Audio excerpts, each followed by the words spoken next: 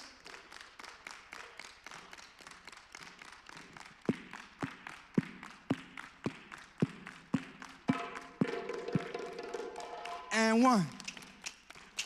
And 1. And 1. Uh-huh, uh-huh. Let's go, let's go. 1, 2, 3, 4, 5. 1, 2, 3, 4, 5. 1. Yay! That's it, that's it, that's it.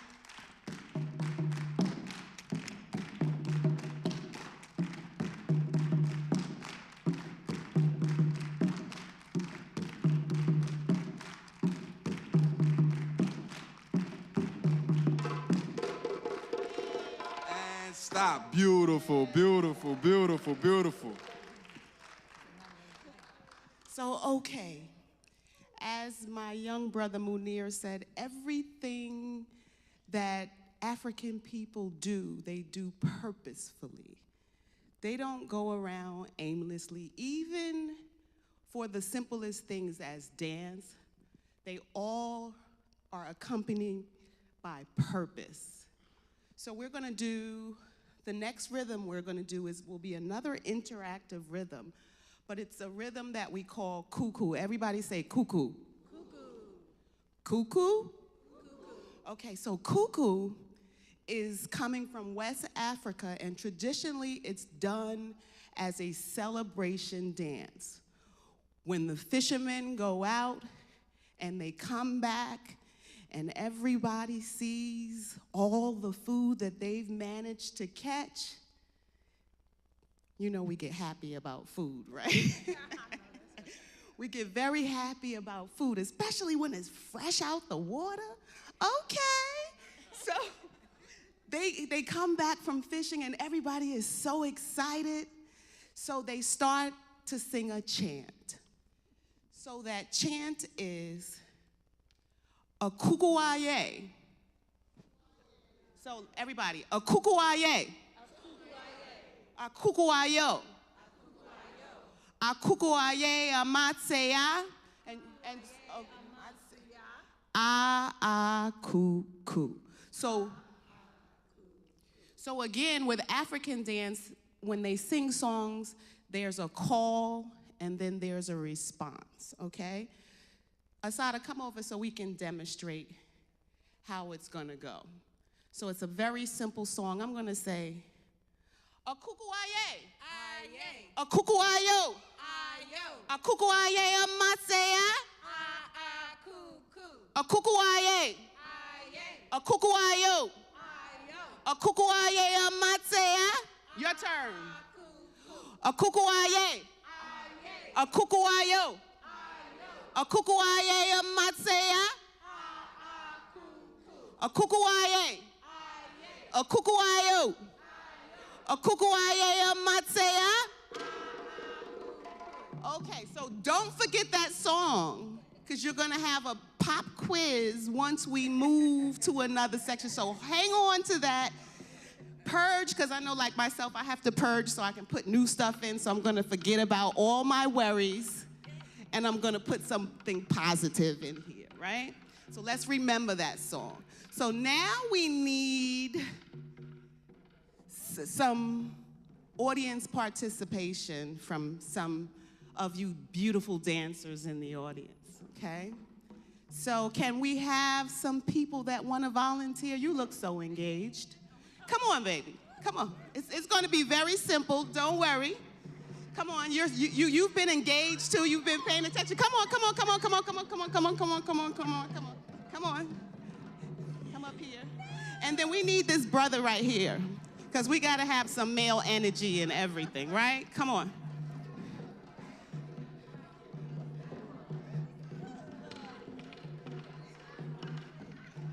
And so, the brother can't be by himself. We need another brother. Come on, come on, come on, come on, come on, honey. Come on, come on, come on, come on, come on, brother. Come on, you come on. Come on.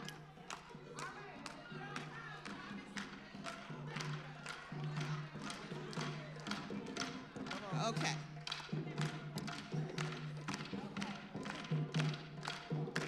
So everyone, let's try and give yourself a little room.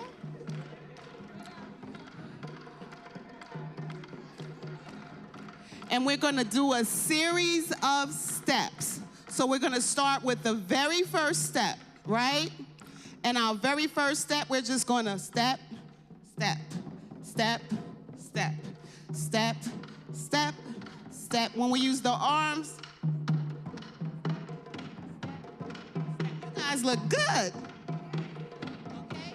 And so if you remember, they play a break. And remember when they played that break, that's when we're gonna go to our next step. So this is our first one. When we hear that break, 1, 2, 1, 2, 1, 2, 1. Add the arms.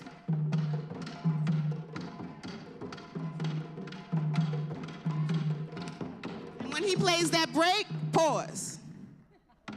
Right? And we're in here. And you're gonna find somebody to connect with the room and give it to them.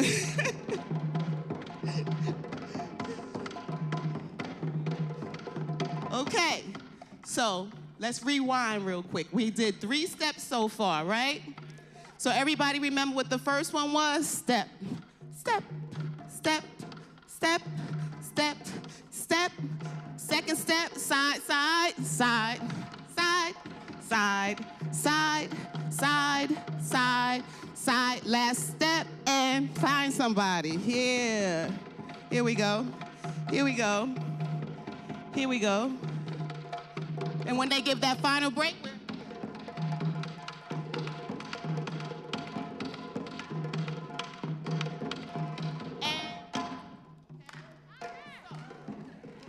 now, everybody remember? Okay, so first, we have our song, right?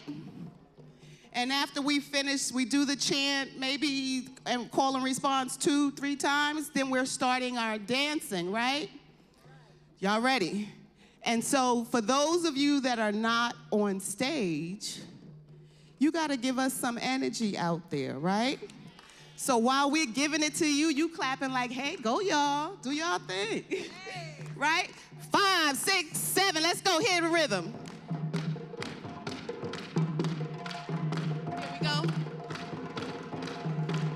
A kukuaye, a kukuayo, a kukuaye amatseya, a kukuaye, a kukuayo, a kukuaye amatseya, a kukuaye, a kukuayo, a kukuaye amatseya. On the next break, be ready to dance, people.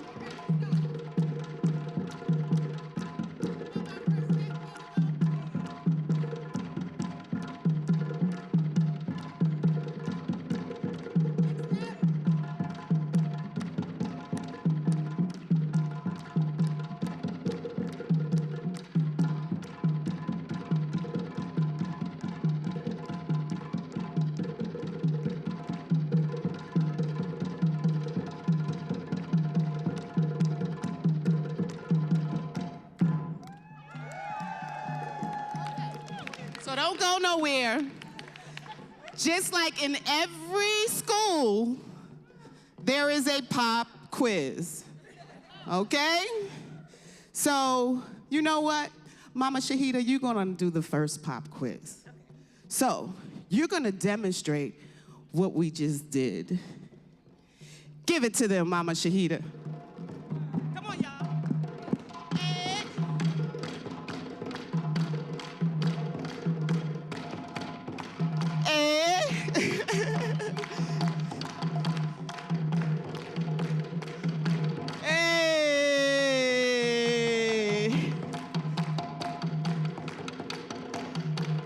Hey, give her a hand. Hey, okay. Okay. You get a 99. Only because there's always room for improvement. Come on. Come on, honey. Come on, pop quiz. Come on, you. Come on, let's go. Come on, let's go. You need some help? You need me to do it with you? Okay. Remember, step.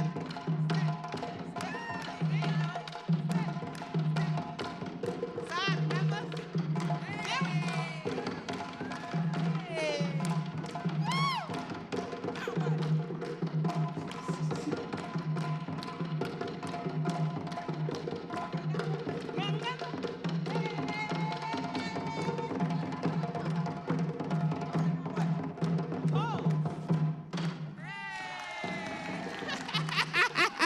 Find somebody, side. Okay, go ahead. Go ahead. So we're gonna do a trio. So we're gonna have you three beautiful ladies step up.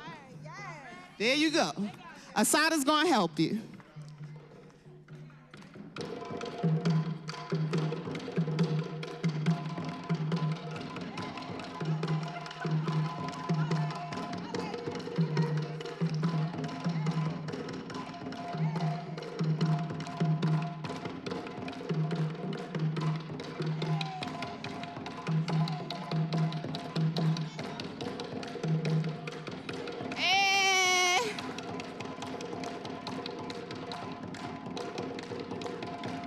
Hey, I saw you over here. Listen, he got it. He got it. He got it. He don't need no help, nothing. You ready? All right, give it to him. Hey, here's the rhythm. Come on. Hey, hey, hey, hey.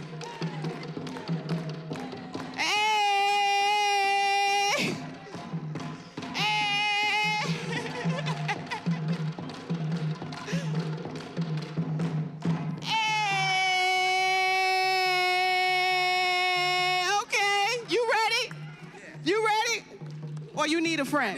I need somebody. You need a partner? Come on, brother. He said he needs somebody with him. Here go your partner. Here you go. Oh, yeah, wait a minute. Come on. Slide down. Okay. Slide down a little bit. Move down a little bit. Give yourself some space. You're going to lead us. You need me to lead you? Okay, let's go. Y'all ready? Wait for the first break.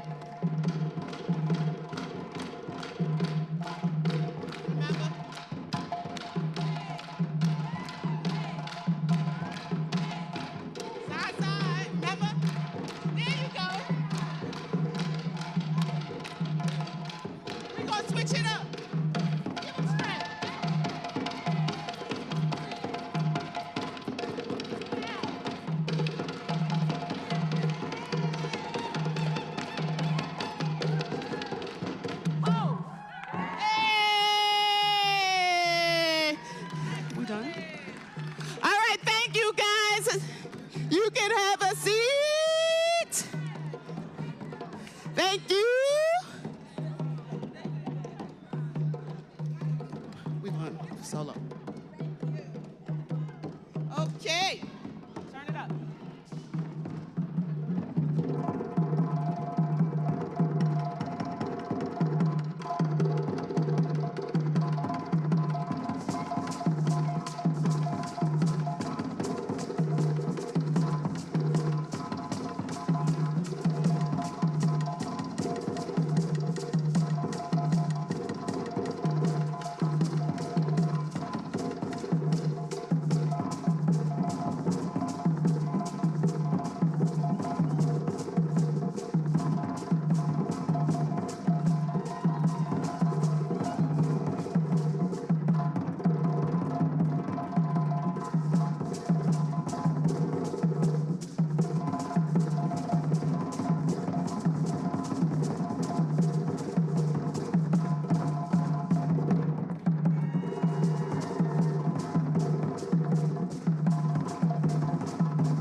Oh, wow. Let's say thank you to Uhuru. Uhuru.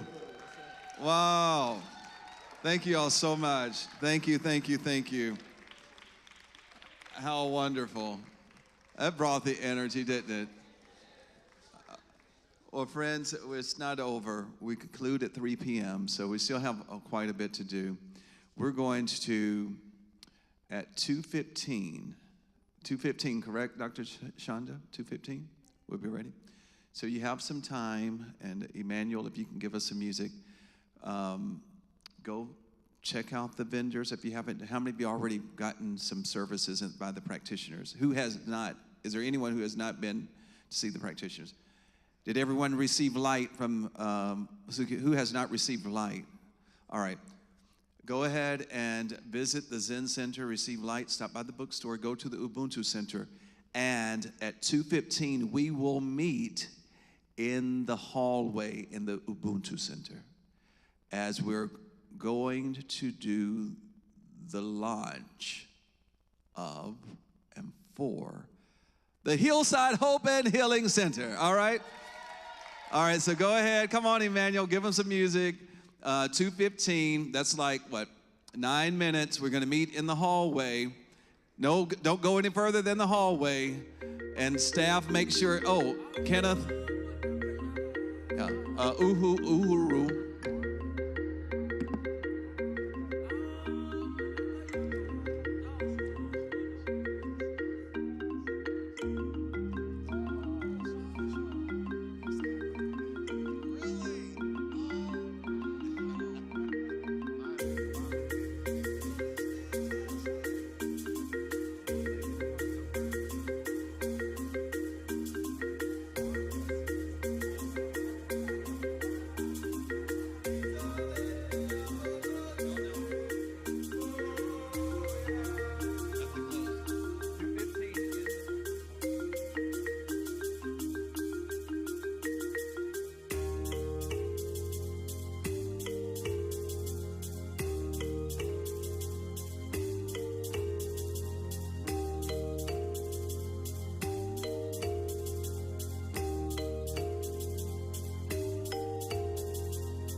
Okay, all right, come on in. We got 2 minutes. In the hallways, we're going to close out.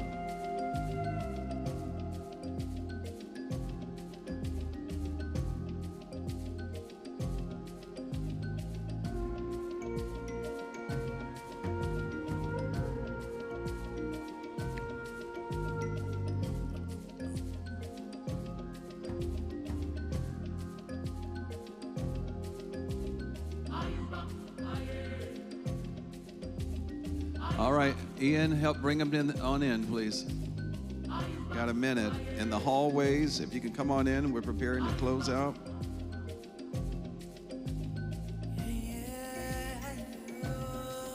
That's nice music, Emmanuel. Nice music.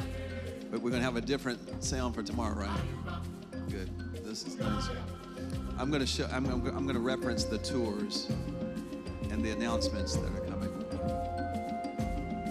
Okay, come on in, come on in, come on in. Hey, Chief. Glad to see you. I know y'all been working all day.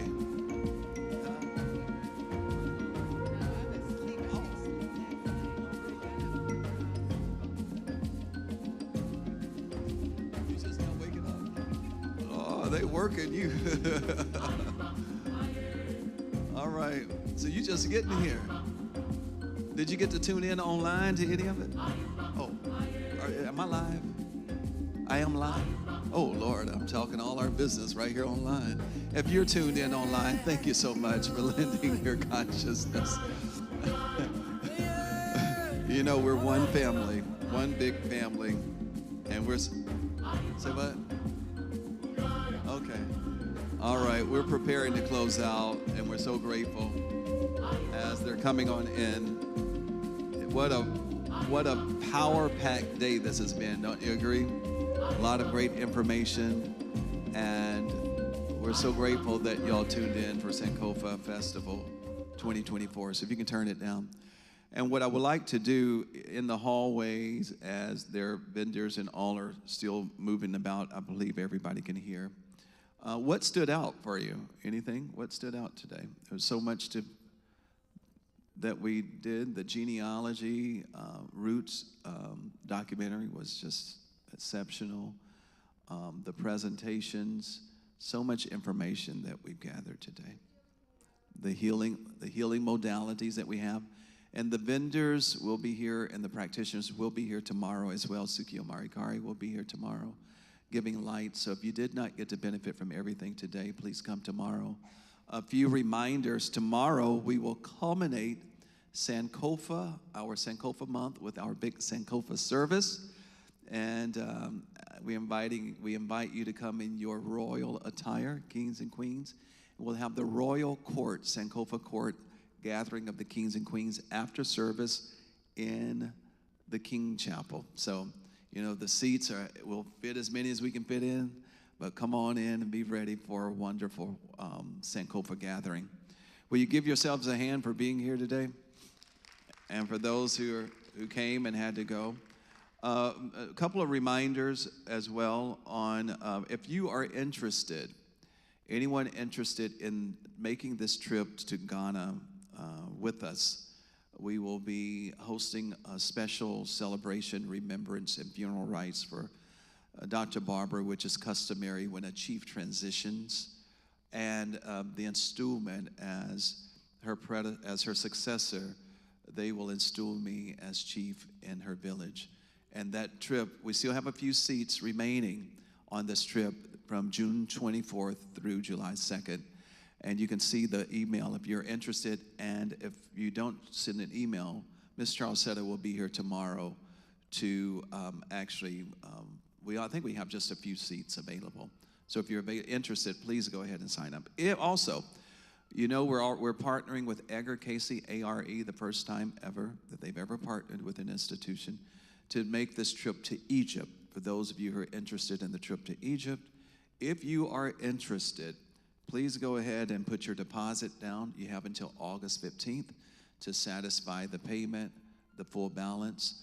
And if there's a need for payment plans, they're willing to work that out. They have a whole system. They do this every year. It's a 5-star trip, 5-star tour, plus they have just land package. We do have members of our community in other countries, in Australia and other places who want to go, and rather than just coming to Atlanta and flying with us, they're going to fly, and so there are land packages as well for those who are interested. And you'll hear the other announcements tomorrow. So, anybody want to say before I have Papa Kilgore to come and pray us out? Did you enjoy? Did you learn anything? Have you been inspired? Yeah, all here at Hillside. Dr. Ann, we want that video to go everywhere, all right? Everywhere that it can go. Yeah, and thank you for supporting the Hillside Hope and Healing Center. Did everyone at least sign up, complete the interest form? Who completed the interest form? Raise your hand. Those of you who did not raise your hand, please be sure to complete that interest form. And on tomorrow, you're going to hear more. I'm going to push a consultation online. Those of you online, you too can sign up to at least have a consultation at our new Hope and Healing Center. And the consultation is at no cost. However, you'll get to see the areas of counseling that might really speak to you. If nothing else, and we want to say thank you to the Hillside staff and team. Can you give the staff a big hand? For the food, for, thank you, Deacon and Syra, Madam COO, Kenneth, Dr. Gamble, Ian, Emmanuel, everybody. Who did I leave out? Miss Dale, thank you all, everybody, for your support. Thank you to the board. Thank you to Miss Claudette in the bookstore. Thank you to Sukio Marikari for being here, all of the practitioners and vendors. We will continue tomorrow. Papa Kilgore, will you come and give us last remarks? And we'll close out with prayer and then the prayer for protection. Give Papa Kilgore a big hand. The King. What a day, what a day. The folk that didn't come, they don't know what they missed. I'm telling you, because one thing about it, whenever you set foot on this hill, you know you're getting ready for a learning experience. And that's what I love about it. That's why I stuck around here for almost 50 years. Because I can't go anyplace else and get this stuff. So I just hang out here at Hillside, and I know if I hang out long enough, I'm gonna pick up on something. So I thank God. I was telling the drummers and the dancers before they left today that they woke up their ancestors. I told them, I said, you all really stirred up the ancestors today. I could feel their spirit in this place. So for everybody that is here, we thank you for coming and taking part of it. And we look forward to seeing you tomorrow morning, because the kings and the queens will be in the place. So just get ready for it. I've already got my outfit ready, boy. Oh yeah. Got it hang. Hey, got like Mama used to do, used to hang the clothes on the door. Got it hanging on the door. So, it's no place like this place. So it must be the place. And I just thank God that Dr. Barbara stuck to her guns and was able to bring it to fruition, and for Bishop Jack to be here to continue to move us forward. So let us pray. Oh, merciful Spirit, Father, Mother God, we thank you for the presence of the ancestors that are here with us today and who are here whenever we come together. We thank you, God, for all of the events of this day, because it has truly been a learning experience, opening our eyes as to who and what we are, and guiding us through the years and the experiences that we have had as a people, and knowing that the reason we are is because our ancestors are. Ubuntu. We are because they were. We are standing on their shoulders at this very moment. They instill in us the strength and the perseverance that it takes to find our way through the eras of the universe. So God, we thank you. I thank you for Bishop Jack. Not only is Bishop Jack my pastor, my bishop, Bishop Jack is my friend. And I know I can call on him at any time. And that's for anybody. He's always there to take a moment and just say, how are you doing? That's a blessing. That he is not so full of himself that he doesn't have time for the rest of us. And God, we thank you. We thank you that we have a place that we can come and we can stand face to face and we can commune with folk of like minds. That when we speak and we say, thank you, God, thank you, Father, that people won't look at us like we're crazy, that they know what we're talking about. So God, we thank you. So may Hillside continue to move forward, to grow, and to fill the needs of not only of the Hillside, but of the community and of the city, of the world. May we make that difference that is necessary to bring about changes, bring about peace, bring about joy, bring about fullness in your name, God. We thank you. So as we move away from this place today and prepare to come back tomorrow, we know that we will come back to be fed and get our cups filled once more. Because again, as I said, there is no place like this place. And we thank you for the blessings of every individual that was here today and those that we look forward to seeing tomorrow. For we know that this is the place that we come to get our fuel. Because there's no fuel like the Christ fuel. And we thank you, God. So God, as we move forward, shelter us as we go to and fro, as we go back to our homes or wherever we're going. We know that you are sheltering us and that you have an umbrella of protection over us. So as we say the prayer for protection before we leave this place, the light of God surrounds us. The love of God enfolds us. The power of God protects us. The presence of God watches over us. Wherever we are, God is. Wherever I am, God is. Wherever you are, God is. Thank you, God. In me, through me, as me, around me, through the Christ within. And so it is. Go in peace. Thank you, Papa. All right, God bless.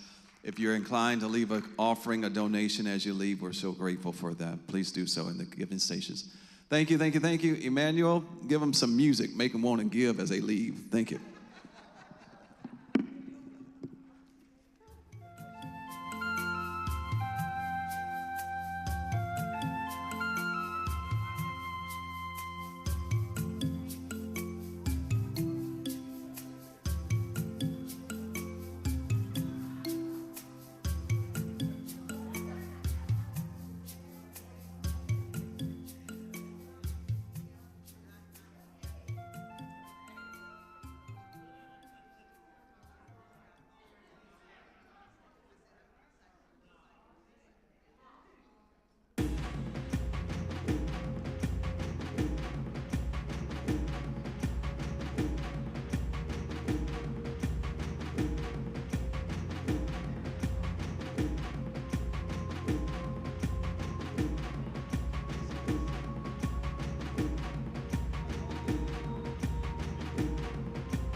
Y'all make sure you say thank you to Deputy Blake for handling security today.